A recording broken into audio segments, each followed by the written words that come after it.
কি হয়েছে আমি তো জানি না, আপনি বলছেন। আমি তো জানি না, যদি কোথাও হয়ে থাকে আমি ঘটনার সম্বন্ধে এখনো ওয়াকিবল না। নিঃসন্দেহে অন্যায় করা হয়েছে, কারা করেছে, যে করেছে তাদের ইমিডিয়েটলি অ্যারেস্ট করা উচিত। বারবার আমি এক কথা বলছি, বারবার আমি এক কথাই বলছি যে এই সমস্ত ক্রিমিনালিটি, রেপ, মলেস্টেশন এটা কারা করে? কিছু পুরুষ করে। তা মহিলাদের লড়াইটা কাদের বিরুদ্ধে? যারা এই পারভার্টেড টাইপের পুরুষ, তাদের বিরুদ্ধে লড়াই করা উচিত।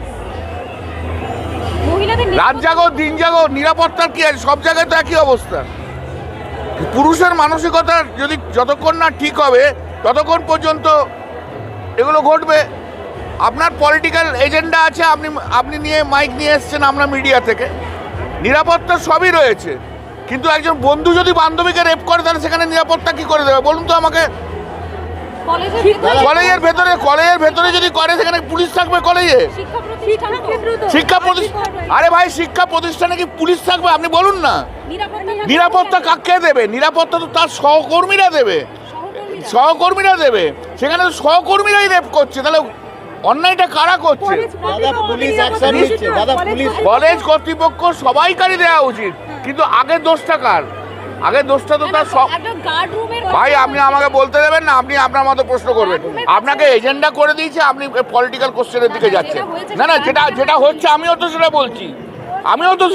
কে করেছে? সহপাঠীরা করেছে।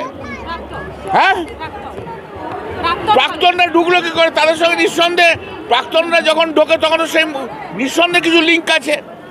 প্রাক্তনও আর যাই হোক, সে তো ছাত্র, সে তো পুরুষ। সেই পুরুষদের বিরুদ্ধে কেন মহিলারা লড়ছে না? কলেজ কর্তৃপক্ষ তো আর সরকার নয়। কলেজ কর্তৃপক্ষ যদি ব্যবস্থা না করতে হয়, কলেজ কর্তৃপক্ষের বিরুদ্ধে পদক্ষেপ নেওয়া উচিত। আর পদক্ষেপ নেওয়া উচিত। আরে সরকারি বলতে সব জায়গায় কি পুলিশ দাঁড়িয়ে থাকবে? আপনারা বলছেন যে প্রতিটা ইনস্টিটিউশনে পুলিশ দাঁড়িয়ে থাকবে, এটা তো হয় না। এটা কি হয় বলুন? এটা তো হয় না। তাহলে যারা ঘুরছে, যাদের সঙ্গে ঘুরছে তাদেরও ঠিক করা উচিত কাদের সঙ্গে ঘুরছে, কাদের সঙ্গে ঘুরছে না। পুলিশ অ্যাকশন নিতে পারে এবং শাস্তিও হচ্ছে। আরজিকরের মতো ঘটনা শাস্তি হলো, তারপরেও এই ধরনের ঘটনা ঘটছে না। এটা তো মানসিকতার পরিবর্তন যতক্ষণ না হবে ততক্ষণ হবে না। এটাকে কোনো আইন চাপা দিয়ে, আইন দিয়ে, পুলিশ দিয়ে এ করে হবে না। এটা মানসিকতার পরিবর্তন থাকতে হবে। পরিবর্তন চাই, মানসিকতার পরিবর্তন প্রতিদিন প্রতি জায়গায়। আজকে যদি স্টুডেন্টরা যদি তাদের সহপাঠিনীকে রেপ করে, এর চেয়ে দুঃখের খবর তো কিছু নেই।